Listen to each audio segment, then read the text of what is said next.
My people, I know you have a lot of questions as a typical Nigerian, ranging from academics to general lifestyle, or is it marriage, election, politics in general, markets, everything that concerns a human being. I know you have lots of questions. Now, this channel is here only to answer all of those questions in the most preferable way.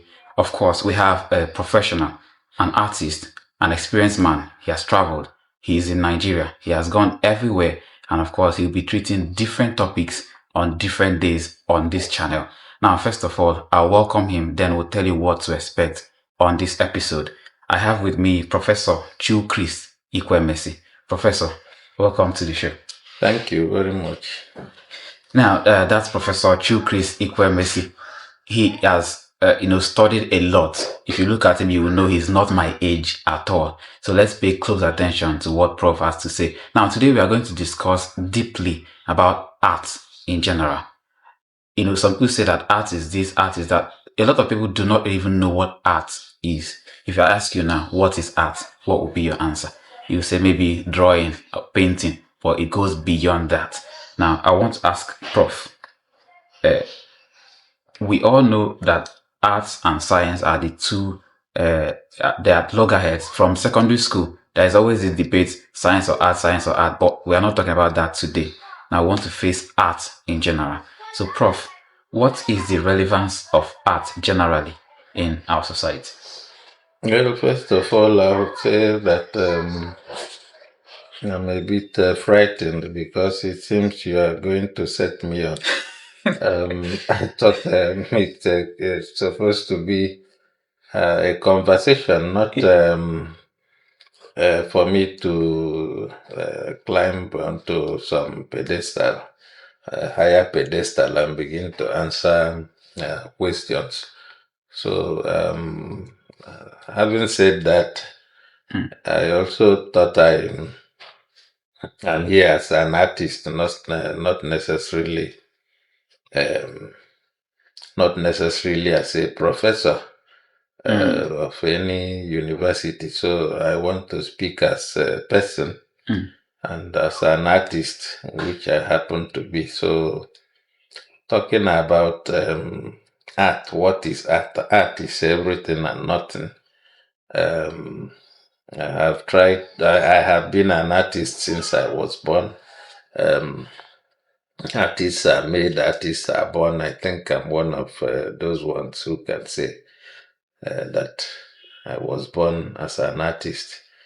Art is relevant to society like any other um, aspect of life, any other aspect of human endeavor. But I dare say that art is a basic need because culture, of which art is part, is a basic need. So we need art in fact, art is life. I'm not the one saying it. I mean, that notion of art has been on since the beginning of time. The Igbo people, for instance, say that Inondo be Wanka. That is, being alive, living is art. So art is all around us. We know that some people are trained, to become more creative than others. But from the beginning of times, the whole of humanity was creative. As time went on, some people became more creative than the others due to this, some kind of training they received, and that is why you can now call somebody an artist. Otherwise, everybody is an artist. God is an artist, and if he created man in his own image, then logically we are all artists. So you're trying to say that different ways. So you're trying to say that creation in general is art. Creation is art, and the interesting part of it is that creation was made possible by speech. I mean, through the instrumentality of speech. So the world is speech. The world is art. A spoken word concretized spoken word by God. As we are told in biblical anthropology, that is the book of Genesis, where the story of creation is recounted, by the writers of the Genesis. So the world is art, the world is speech, and those of us living in the world are artists.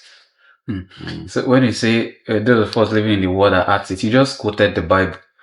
Some science aspect to say they would oppose religion and spirituality, God in general. So arts, as you said, does it support the spiritual being known as God, or is art on its own? Well, art is the expression, of the human spirit. Part of the goal of art is to continue to celebrate um, the triumph of the human spirit, or to achieve a triumph of the human spirit through the pursuit of happiness, which is what art is all about. I'm not a scientist. I know that in the world you can do without science the way you cannot do without art. But I also believe that it is art that keeps us going. Most of the times, when the children of science, when I say the children of science, some of the products of science tend to bring uh, history and the world to an end. It's always art that helps to keep, bring back the divided consciousness together, and to help us to keep going, help us to keep reinventing the world, sustaining history, and keeping our sanity in the material world. Now, Prof, from movies I've seen and in real life, I've realized that there are some paintings that are very expensive. People can kill to get it. But around here, people like they barely value all of those paintings. Now, painting as part of art, is there something so special? Like when I see a painting on the wall, what's actually special about paintings, especially those ones that are very complicated? There are some paintings you don't understand unless who did it comes to explain what he or she painted. What is that special thing about paintings on the wall in Africa? Well, it's not just about painting. Art in Africa was belonged to everybody. You didn't have museums. You didn't have galleries, which are, I consider, very highly policed places in contemporary times. Um, if you had a mask in a particular community in pre-contact times, it belonged to everyone, even if it was created by um, an age grade or a particular person and so on. It was everybody's asset. So you didn't have to go to a museum or to a particular compound to see it. So the elitist notion of art came with it's a colonial experience and has remained with us. So we began to see art as elitist, and you have to pay heavily to acquire it, to own it. People didn't own art in the African setting, so it was, so and you cannot wish it away, because it is part of the colonial experience, and now part of the reality of post-colonization. So art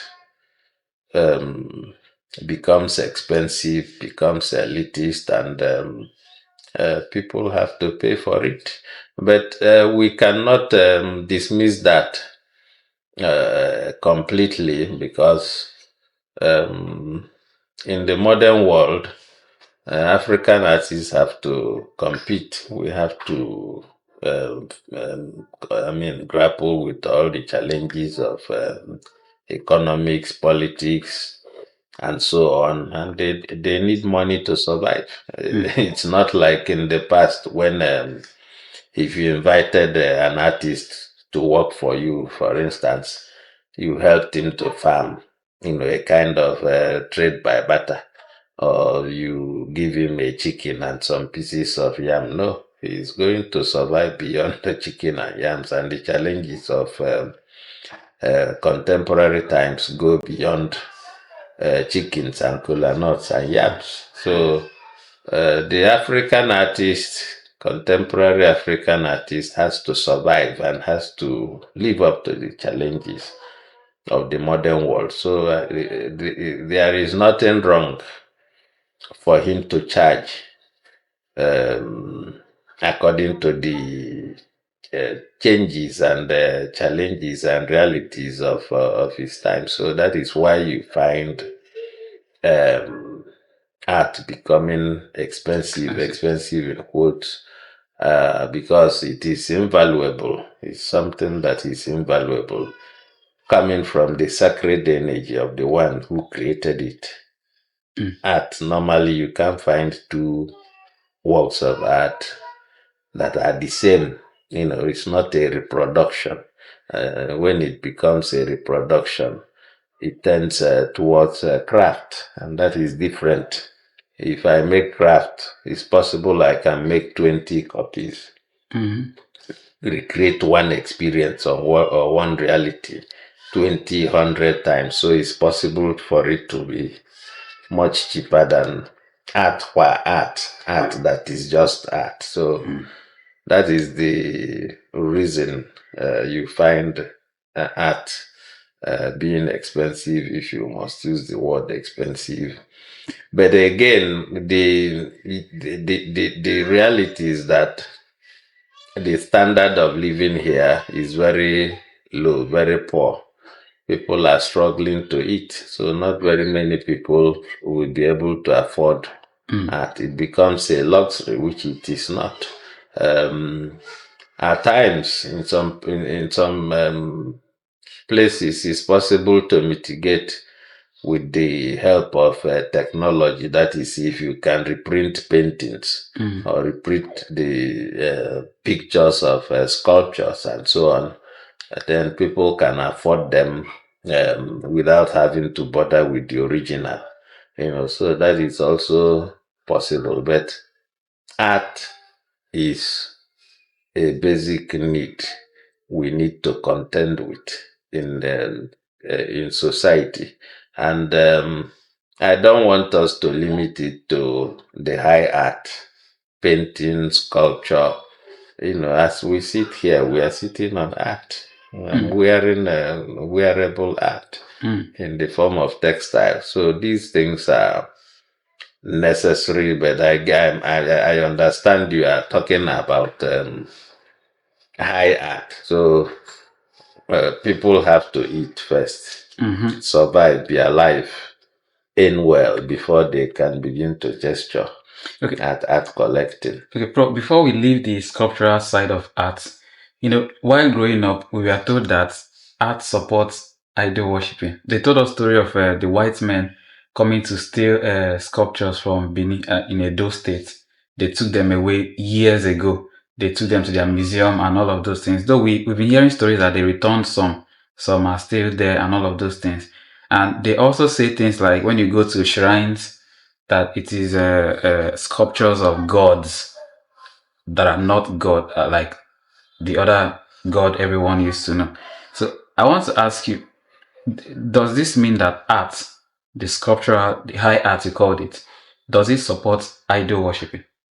Well, I think you are mixing two things, the different things. One, traditional. When I say traditional, not in a pejorative way, I mean art arising from tradition. That is, traditional African art was religious. It is still religious. So the sculptures were not mere objects to be kept and admired. They were vessels for spiritual engagement. And that was not an isolation, because over the years, over the centuries, not just years, the church from Rome in Europe also used sculptures in the form of the Virgin Mary and the apostles and all that. So African religion, for instance, was not doing anything expressly different from what the church in Europe did or has done over the years. It's just one culture conquering the other, and the conquered culture has to capitulate. You come from somewhere and say this is idolatry, but the church over the years has also or had also engaged in idolatry, if we should use that word, and that is the use of images for spiritual activity and devotional engagement, which is what the Africans were doing with their sculpture. So they came here, carted them away. And then, of course, if you know the history of modern art, it was the so-called idols, masks, from some parts of Africa that inspired Picasso and the rest, and some of his friends, Flaming Braque and the rest of them, to invent what we now call modern art. It influenced the way they saw things, the way they saw the human form and all that, and they began to think and paint and sculpt in different ways. So it's just the usual colonial hegemonic supremacist idea about looking down on the other, while um, um, expressing the self as being more superior than the other. The other is inferior. The self is superior. I think that was what happened in the colonialist encounter with African art. I hate to use the word idol. If we should use that, then all the images in the history of the church should also be seen as idols. Okay, now, Prof, away from idol, or you said you hate using the word idol, let's stay away from the images and the sculptures as the case may be. Now, we are aware that there are branches of art. To wrap things up now, we want to know what are those branches of art and what are those very relevant ones that people should not neglect. Every form of art should not be neglected. Our society suffers today due to the divorce of art from society. When I say society, I mean in all its ramifications, psychological, physical, geographical, otherwise. How many buildings do you see um, in the community that is decorated with art? Everything is so barren, everything is so utilitarian. So every form of art, is it poetry? Look at our look at American presidential inaugurations, for instance. You invite musicians, you invite poets, and all that. Do we do that here? Or when you have a new vice chancellor in a university, they just march in and start. There's no, even when you have they want to have art. Maybe you bring dancers, they make noise, brandish machetes, and go away. But there should be more, that a new government is coming in. If you have a dignified government, not one that has stolen a mandate like we usually have in parts of Africa. Okay. It should be celebrated, poetry, music, and all that. If you have buildings in the community, you should put art there so that it becomes more engaging. There's more connection with the people, with the soul of the society. We don't have that. So my own take is not painting is important, music, every art should be important. Society should reflect art. Um, um, Object, architecture, everything, the roads, the streets should have a reflection of art so that you can have a society, a community that looks more like a human society, a humanizing, not just human society. Because at times I talk about human beings. You can be human being, can be called a human being without being human. It's a binary, not even a binary, it's a complementary, two complementary states of being. For you to be a human being, then you have to be human. So being human and human being, they have to go together. And I think art is one of those phenomena that are able to mediate between these two, bring these two states of being together so you can have a human and a humanizing society. Part of the reason our society has been dehumanized is because of the divorce of art. We need to bring art back into the center of society so that it can impact politics, impact um, social capital. I mean, generate trust between individuals that make up society, impact the physical um, features and factors in the society so that we can live more like human beings and not like animals in a glorified jungle. Okay, you heard that from Prof.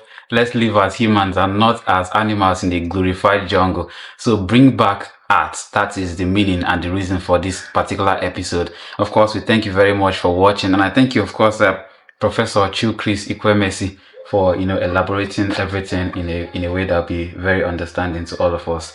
Next episode, we'll be talking about something else. Make sure you follow this channel for more. Thanks for watching.